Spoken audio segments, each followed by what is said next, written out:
వరంగల్ జిల్లా పాలకుర్తిలో ఓటమి పాలై మరో నియోజకవర్గానికి వలస వెళ్లిన మాజీ మంత్రి ఎర్రబెల్లి దయాకర్ రావు మళ్లీ తన ప్లాన్ మార్చుకున్నారా? ఎక్కడ పోగొట్టుకున్నామో అక్కడే వెతుక్కోవాలి అన్నట్లు పాలకుర్తిలో రీఎంట్రీ ఇచ్చారా? ఓటమి ఎరుగని నేతగా గుర్తింపు పొందిన ఆ రాజకీయ దిగ్గజం పరాభవానికి ప్రతీకారం తీర్చుకోవాలని అనుకుంటున్నారా? ఓటమి భారంతో దూరంగా వెళ్లిపోయిన ఆ నాయకుడు మళ్లీ ఎందుకు వ్యూహం మార్చినట్లు? అసలు పాలకుర్తిలో ఏం జరగబోతోంది? Let's watch this story.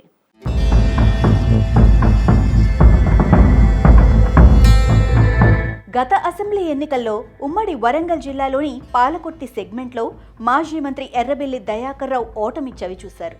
రాజకీయాల్లో ఓనమాలు కూడా తెలియని కాంగ్రెస్ పార్టీ అభ్యర్థి యశస్విని రెడ్డి చేతిలో దాదాపు 50,000 ఓట్ల తేడాతో ఓడిపోయారు. దారుణ ఓటమి తర్వాత పాలకుర్తి నియోజకవర్గానికి దూరంగా ఉంటూ వచ్చారు.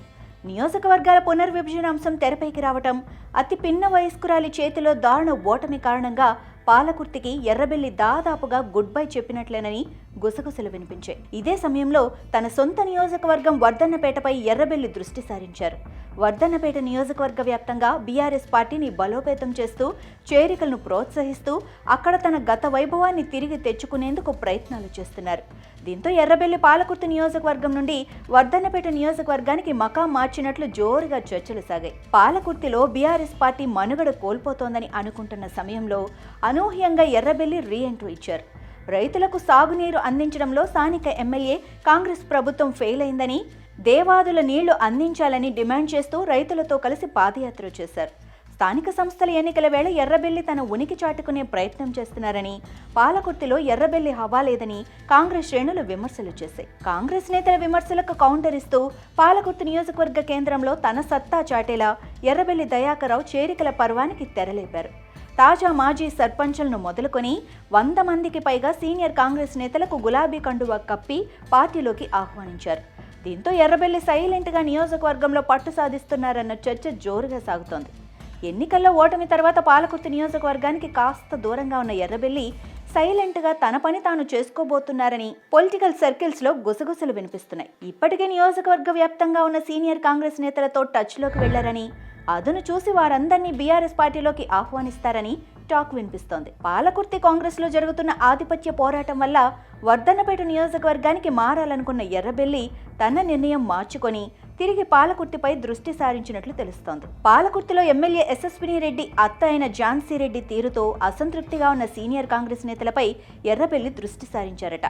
ఝాన్సీ రెడ్డిపై సొంత పార్టీ నేతలే తిరుగుబాటు చేస్తూ ఉండటంతో తాజా పరిస్థితులను క్యాష్ చేసుకునేందుకు ఎర్రబెల్లి సిద్ధమయ్యారట. ఝాన్సీ రెడ్డి వ్యతిరేకులతో పాటు మాజీ ప్రజాప్రతినిధులను తన వైపుకు తిప్పుకునేలా పక్కా వ్యూహంతో ఎర్రబెల్లి ముందుకు వెళ్తున్నారని పొలిటికల్ సర్కిల్స్ లో చర్చ నడుస్తోంది. స్థానిక సంస్థల ఎన్నికల్లో క్లీన్ స్వీప్ చేయడమే లక్ష్యంగా ఎర్రబెల్లి పావులు కదుపుతున్నారని ఆయన అనుచర వర్గం సైతం ప్రచారం చేసుకుంటోంది.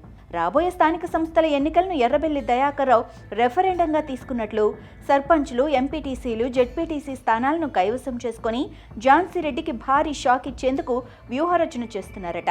ఇప్పటికే ఝాన్సీ రెడ్డి తీరుతో విసిగిపోయిన సీనియర్ కాంగ్రెస్ నేతలు సేవ్ కాంగ్రెస్ పేరుతో వేరు కుంపటి పెట్టారు. ఝాన్సీ రెడ్డిపై అధిష్టానం చర్యలు తీసుకోకపోతే తమ కార్యాచరణ తీవ్రంగా ఉంటుందని ప్రకటించడంతో ఆ పార్టీలో వర్గపోరు తనకు కలిసి వస్తుందని ఎర్రబెల్లి భావిస్తున్నారట. మరోవైపు స్థానిక సంస్థల మాజీ ప్రజాప్రతినిధులను తన దారిలోకి తెచ్చుకునేందుకు చర్చలు కొనసాగిస్తున్నారట. ఎన్నికల నోటిఫికేషన్ వెలువడిన రోజు నుంచి చేరికల పర్వానికి తెరలేపి ఝాన్సీ రెడ్డి ఒంటెద్దు పోకడలకు గట్టి షాక్ ఇవ్వాలని అనుకుంటున్నట్లు టాక్ నడుస్తోంది. కాంగ్రెస్ పార్టీ గెలుపు కోసం కష్టపడ్డ నాయకులు సైతం ఇప్పుడు ఎర్రబెల్లి దూకుడుతో డైలమాలో ఉన్నారట. స్థానిక సంస్థల ఎన్నికల్లో ఎర్రబెల్లికి సపోర్ట్ చేస్తేనే ఝాన్సీ రెడ్డి అహంకారం తగ్గుతుందని అక్కడి కాంగ్రెస్ శ్రేణులు భావిస్తున్నాయట. ఝాన్సీ రెడ్డికి వ్యతిరేకంగా పాలకుర్తి నియోజకవర్గ సీనియర్ కాంగ్రెస్ నేతలంతా ఒక్కటై స్థానిక సంస్థల ఎన్నికల్లో రెబెల్ అభ్యర్థులను బరిలోకి దింపేందుకు సిద్ధమైనట్లు తెలుస్తోంది. ఝాన్సీ రెడ్డిపై పోరుకు సొంత పార్టీ నేతలే సిద్ధం కావడంతో కాలం తమకు కలిసి వస్తుందని ఎర్రబెల్లి భావిస్తున్నారట. శత్రువుకు శత్రువు మిత్రుడైనట్లు ప్రస్తుత పరిస్థితులను గమనించిన ఎర్రబెల్లి అదును చూసి పాలకుర్తిలో రీఎంట్రీ ఇచ్చారంటున్నారు. ఇలాంటి పరిస్థితుల్లో కాంగ్రెస్ అధిష్టానం ఝాన్సీ రెడ్డిపై చర్యలు తీసుకుని ఆమె వ్యతిరేక వర్గాన్ని బుజ్జగిస్తుందా, లేక వర్గపోరుపై మౌనం వహించి ఎర్రబెల్లి పట్టు బిగించేలా చేస్తుందా వేచి చూడాలి.